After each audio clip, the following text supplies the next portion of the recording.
Hello, welcome to another episode of Dawn Rising. Of course, you already know I am Elizabeth Charity, the CEO and founder of Youth Corporation, Inc.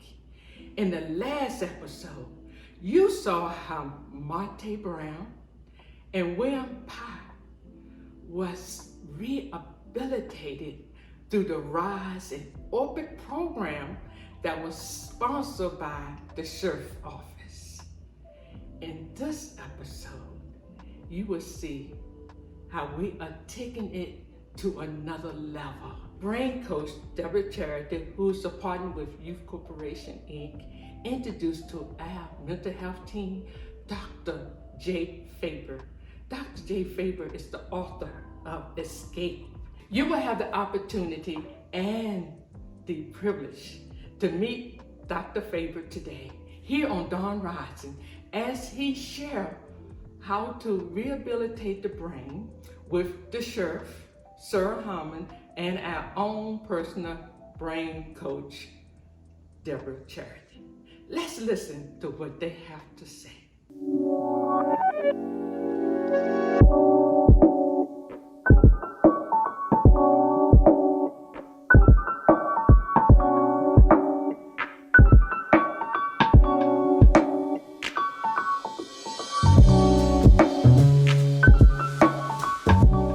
Thank you for having me today with your presentation. I'm not a brain surgeon, so I'm laughing when Elizabeth said it because it's sort of like if people heard that, they'd be running from my office and not coming to the office.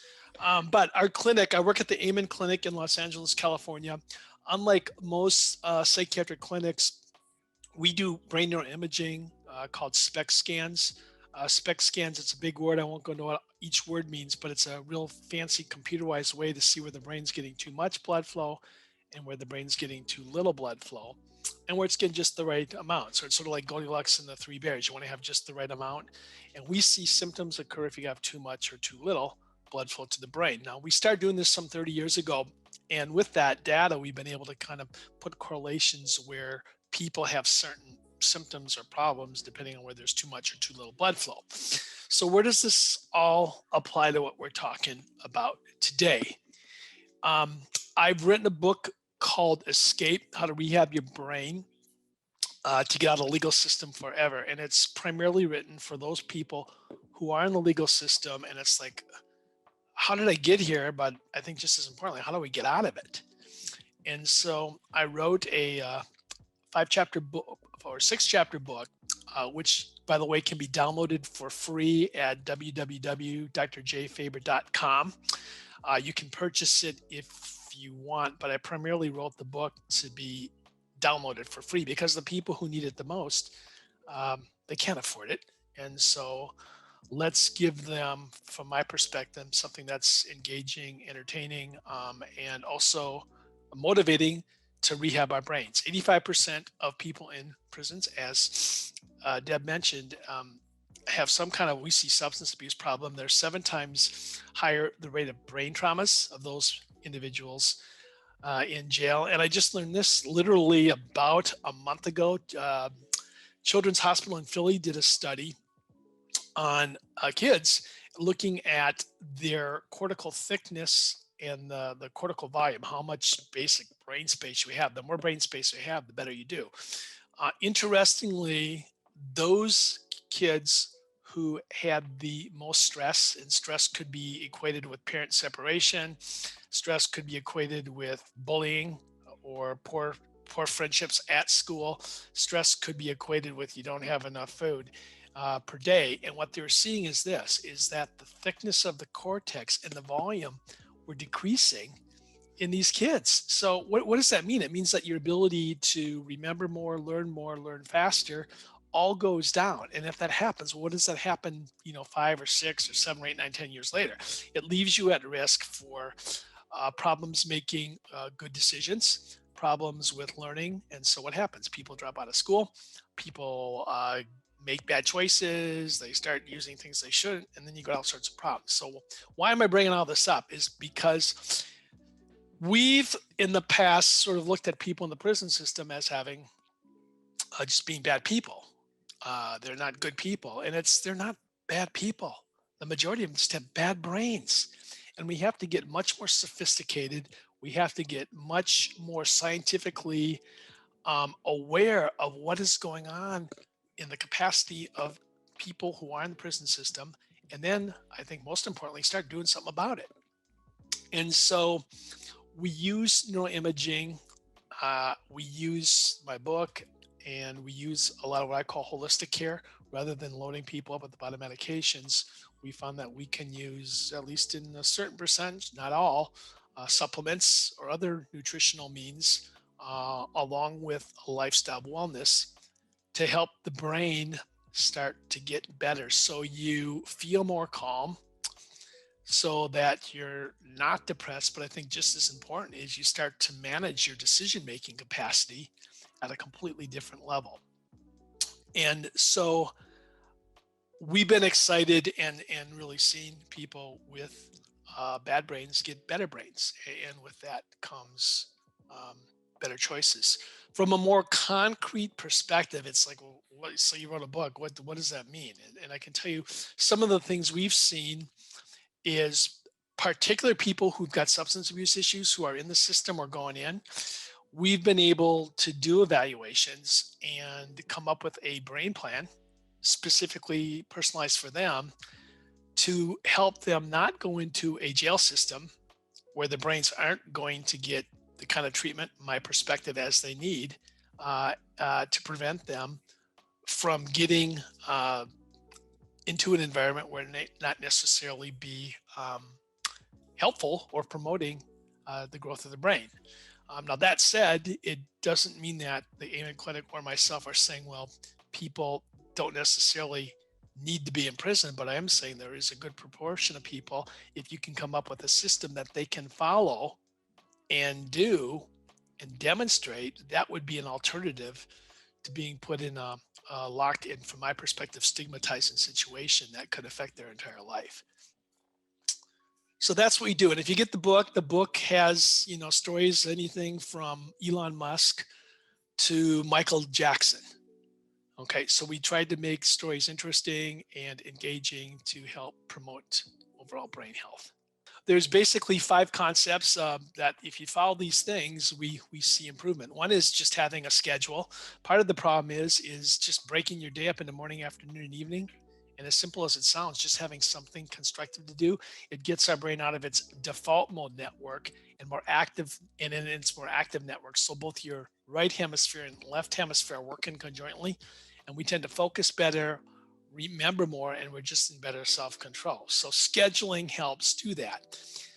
Second, we talk a lot about your social life. We need to be around people who are constructive, who are going to promote well-being, who are going to help us move in a, excuse me, in a direction that's positive, uplifting, and I think hopefully growing in a way that's much more favorable.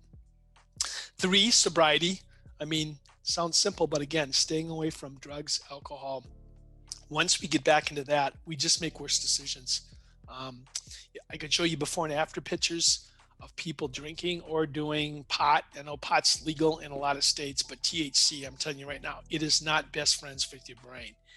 And I think we're going to see some of the remnants later on from this. Being California, I see a lot of people, and it's legal here now, and especially the young, the adolescents, and the 20 somethings. Oh, it's legal. Finally, the government woke up.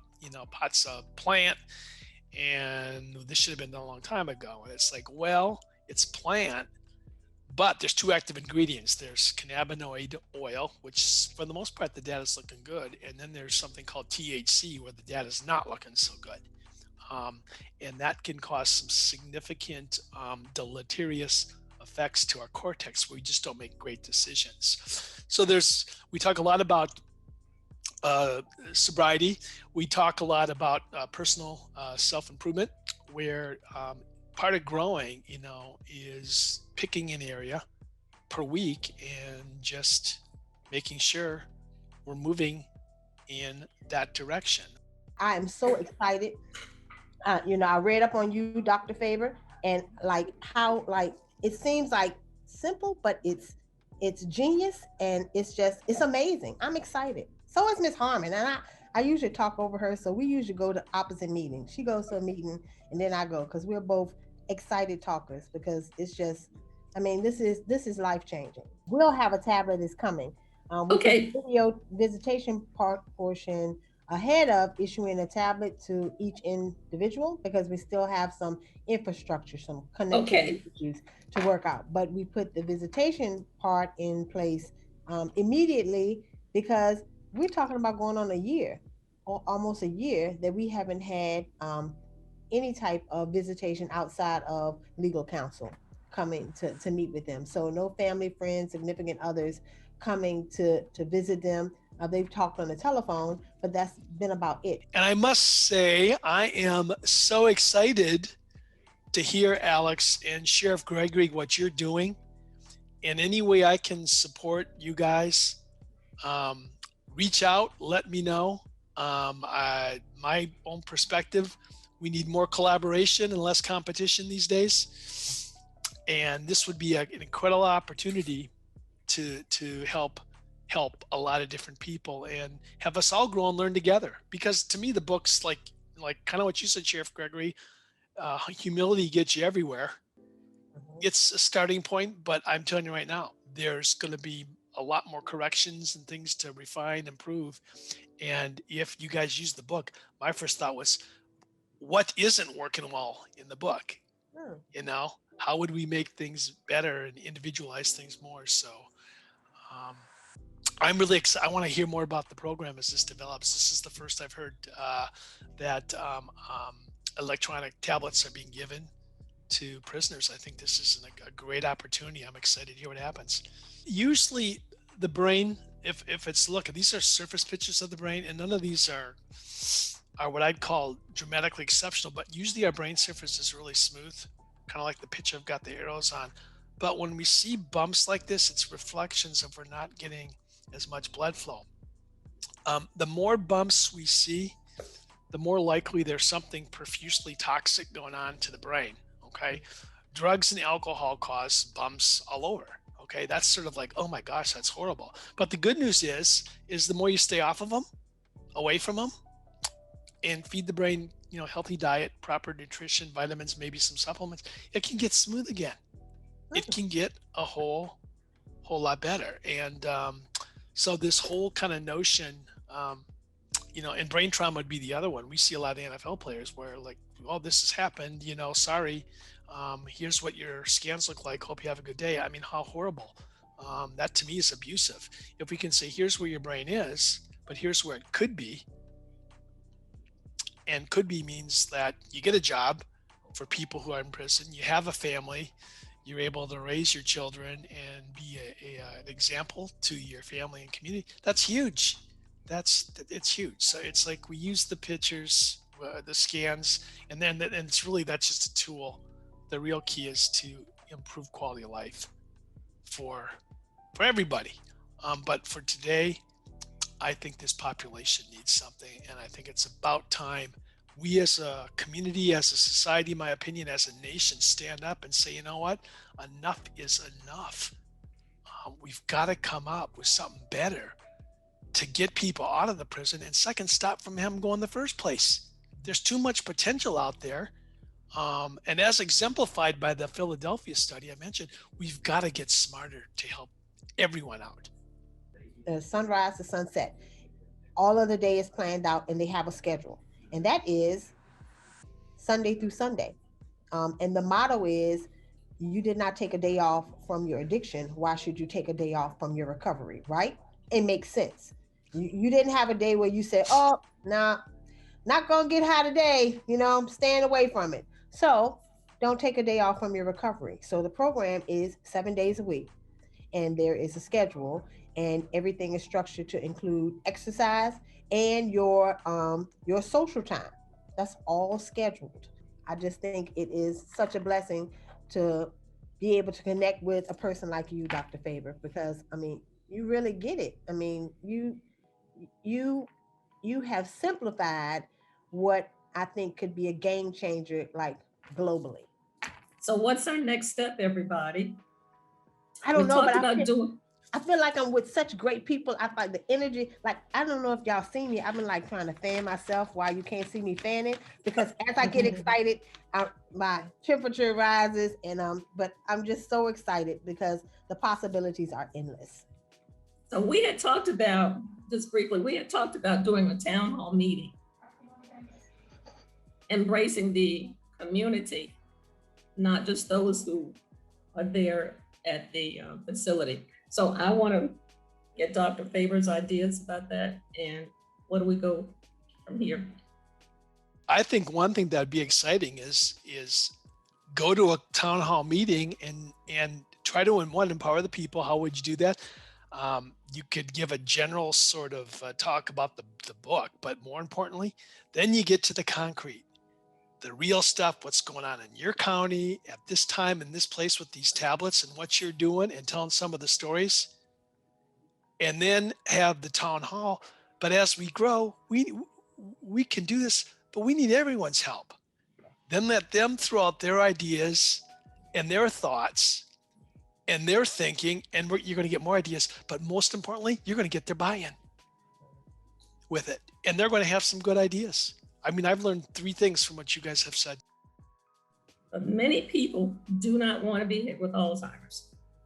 And the beauty is that with the SPECT imaging, the general population, and correct me if these numbers have changed, Dr. Faber, but with the work that Amen Clinics is doing, they can tell up to 9 years before you have any symptoms, whether or not you have Alzheimer's. But I did want to mention to those who are looking at our program, viewing the program, that one way that they can help is to get sponsorships through Youth Corporation Inc. So spread the word. And the sponsorships for this program will be used to fund the brain health imaging for those who are in the community. How cool is it? Now that's Liz Charity's idea. She called and she was off the chain this morning when she called with that idea. Yes. And that's the way any commercial sponsorships will be used. Amazing. And I just look like this has such far-reaching effects. You know what I'm saying? We always talk about breaking the school to prison pipeline. Yes. How profound is this? Okay, people talk about it and they say that that's a problem, but nobody is putting any action steps in place. You know, we can keep crying about it. You always hear, and we have a lot of advocates out in the community, and I love their advocacy, right? Yes. But when you keep identifying the problem, but you don't come with any solutions or any ideas, you're still a part of the problem. You just a lot of talk, and I'm tired of people talking. I want to see action. Guess what? You know, I want to see us put some things in place that we can actually see the fruits of our labor and we can make a difference. The beauty is that Amen Clinics has had, well, they're now 40 years. So I wanted Dr. Faber to talk about what they do that's differently, and he's already started to do that. I could give you some real, I shared with you yesterday, Sheriff Gregory, some real life experiences of folks who have been misdiagnosed. Yes. Not getting the kind of treatment, but people do what they know. So when, as has been said, when you know better, you do better. Right. If you don't let your ego get in the way.